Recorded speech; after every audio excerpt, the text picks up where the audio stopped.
Hey everybody, hope you're doing well, hope you're staying safe. No news today.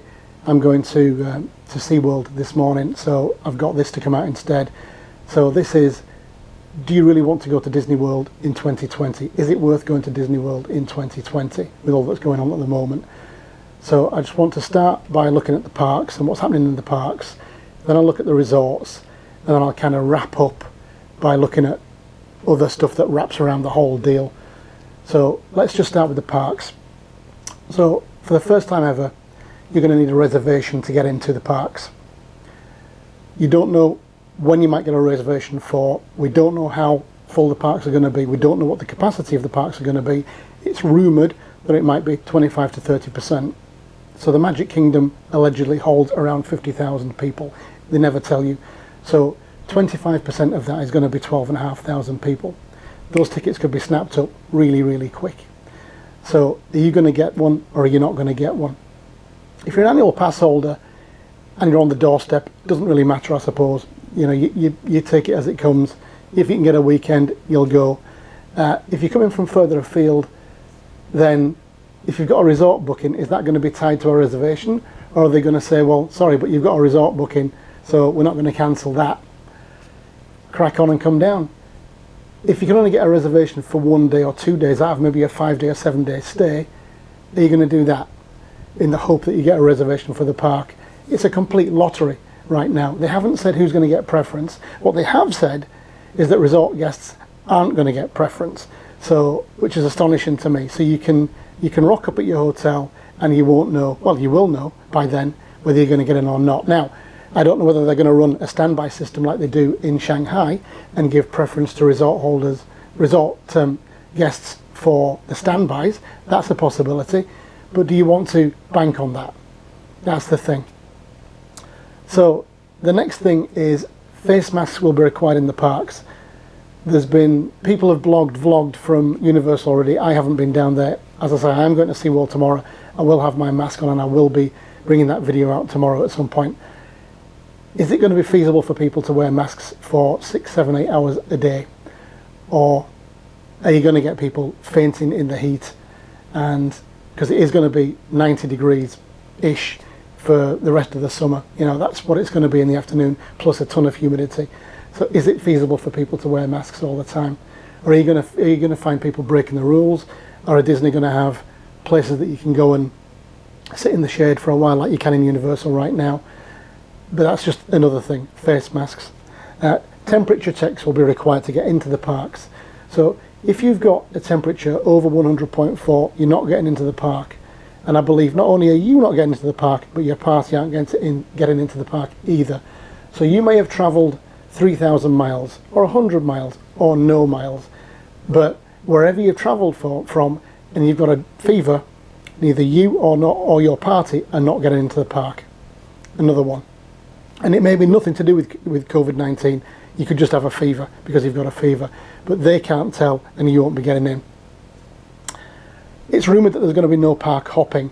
Disney haven't said this yet, but if you're going to have to reserve a park, surely you're not going to be able to reserve 2 parks, 3 parks or 4 parks for 1 day.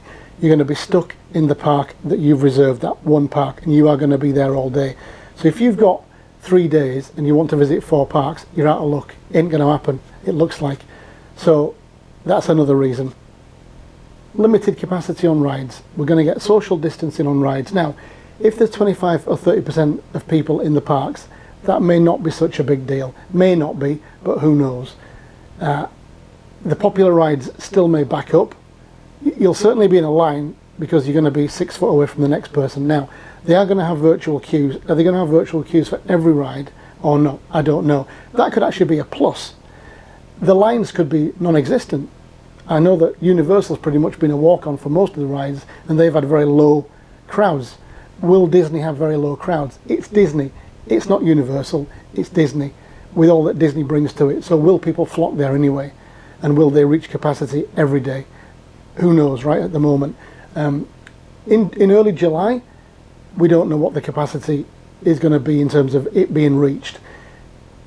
People are probably going to come from out of state in July. You're not just going to get people coming from local areas in Orlando or around Orlando like you probably have now with Universal. I bet right now, I assume that it's mostly local people. You're not getting many people from out of state. There's not that many flights coming, and those that are coming are quite expensive. So that's probably putting people off.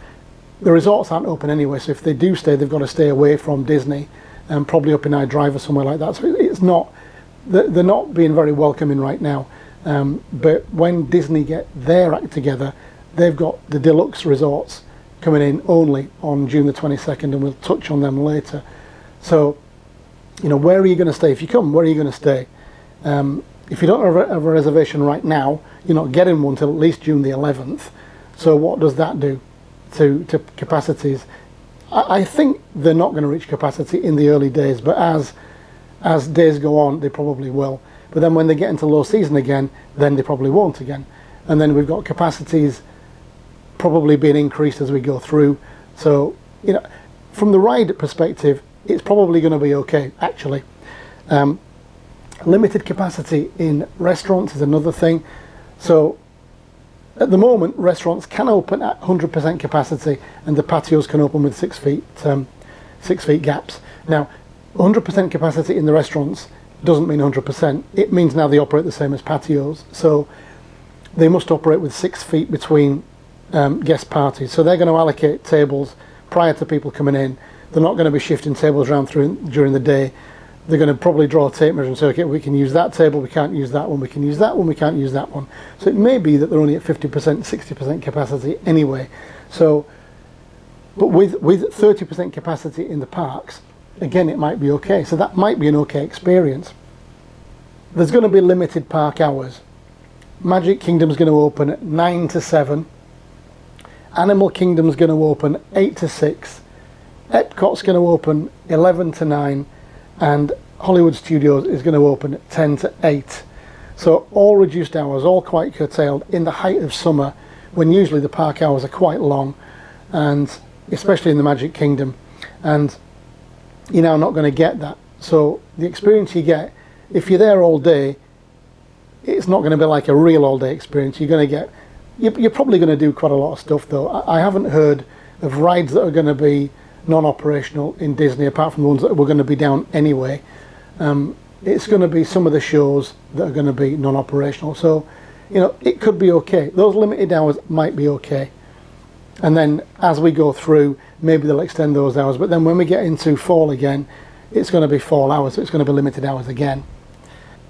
So there's going to be no parades.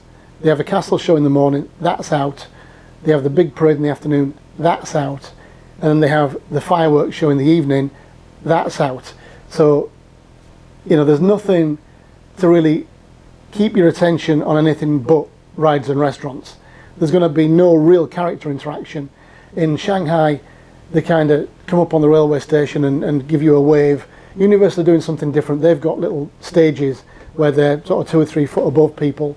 There may still be character meet and greets, but you're not going to be next to the character, or you're definitely not hugging that character.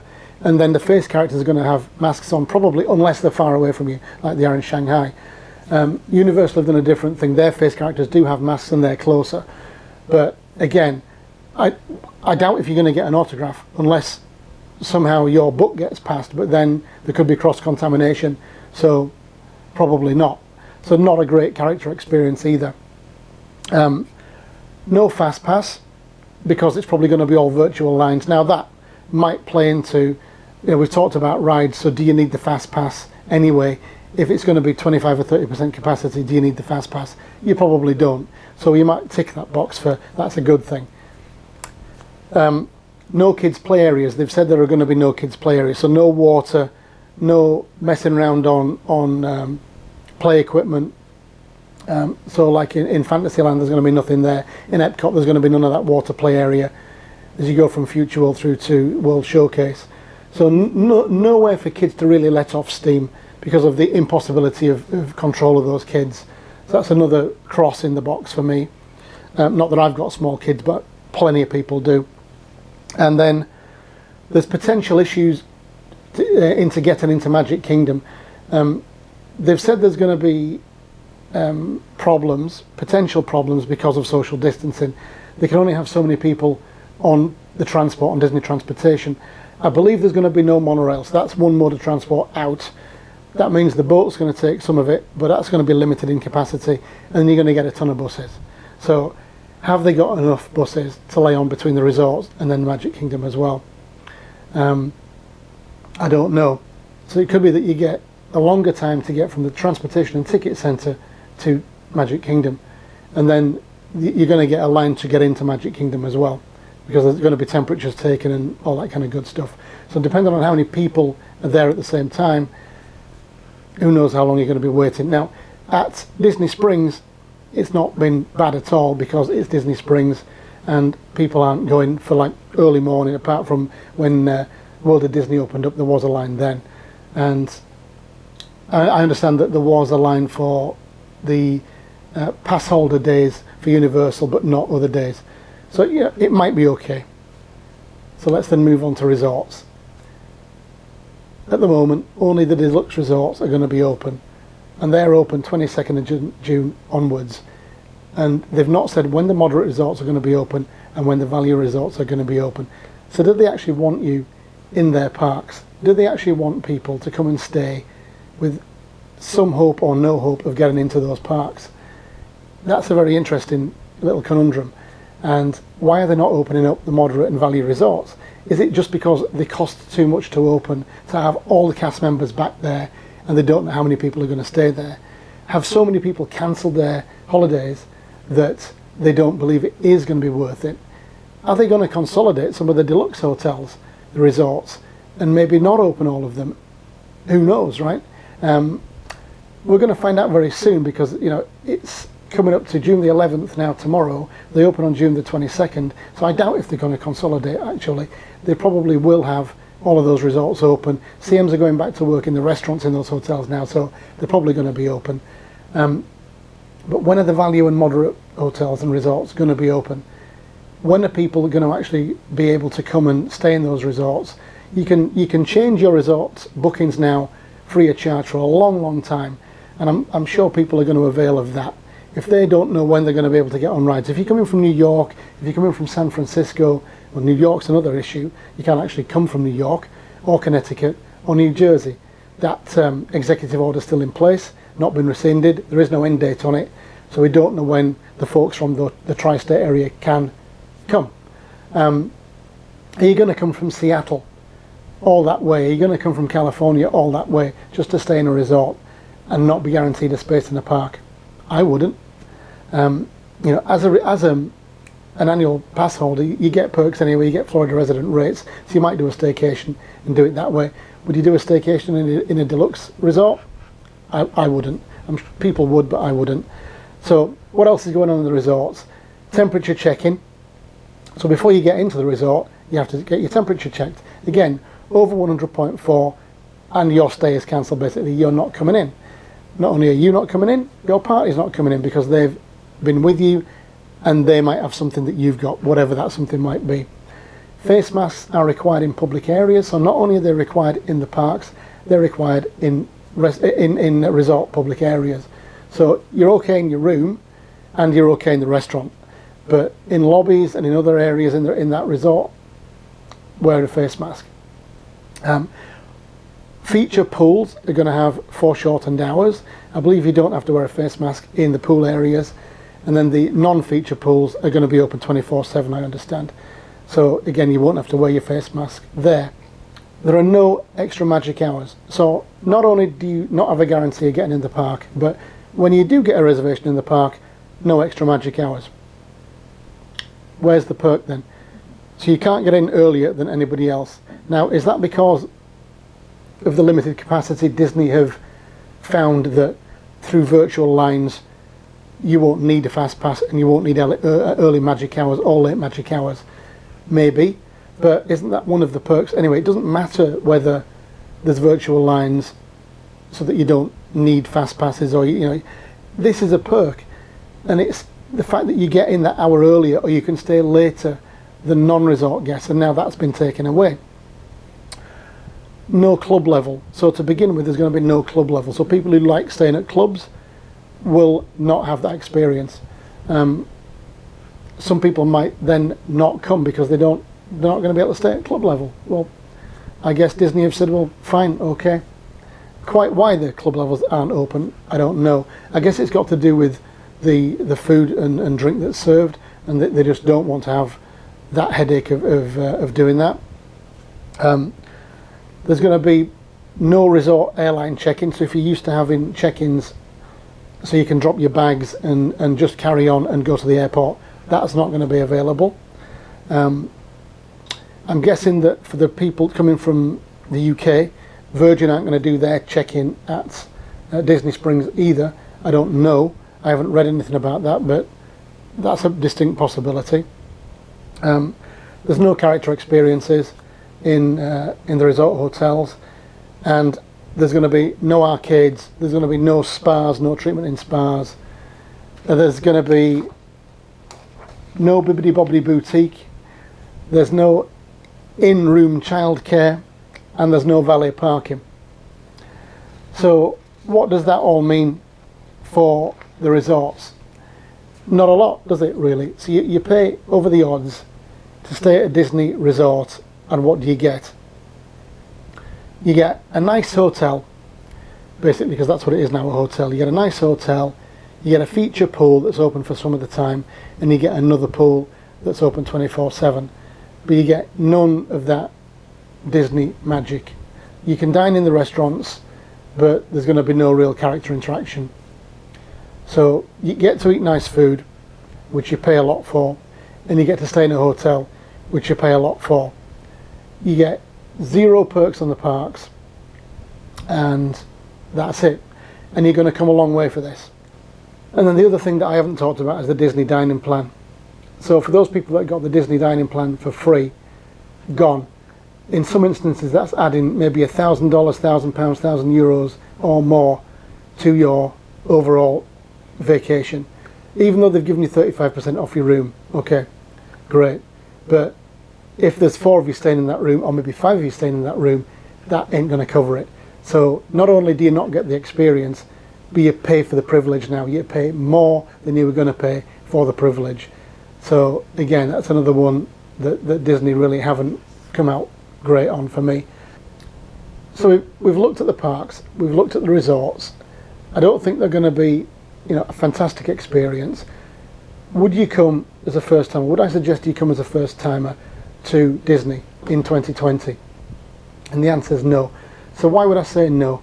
Well, you only get the chance to walk down Main Street once, and the first time you do it, I think you should take the monorail, because that loop around, when you see the castle, I mean, you can see it, but as it loops around, it gets closer, and you can see the railway station, and there's just something about that kind of lift that you get, the butterflies that you get kids screaming, you get adults screaming, everybody's screaming, but you're not going to get that. If the monorail's not working, you're going to go by boat, which is okay, that's a good experience as well, but it's not the experience.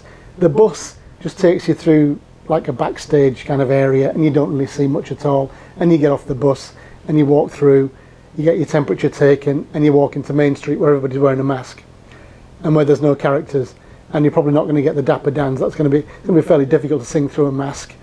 You might get some CMs waving at you, and that's going to be it. Early on, at rope drop, you're probably still going to get the characters up the top there, but that's it. So you're going to get to walk down Main Street with CMs with face masks on, you and your friends and your family with face masks on, and everybody else in the park with face masks on. And that's going to be it. And it's going to be a fairly empty scene as well, probably. So that's going to be your first experience of Disney. Is it going to be one that you want to take away with you and cherish? Are the photographs going to be photographs that you want to keep and put on your Disney wall when you get home? I wouldn't. My first experience of Disney was like almost 30 years ago now, and it was fantastic. That you can never replicate that first time in Disney, no matter which park you go into. That first time is special. It is magic. It's truly magic. And if you were to bring like a 7-year-old child, they're probably going to feel okay. They're not going to know any different, probably, right? Unless they've seen it on vlogs, or there's tons of stuff out there now that they can see.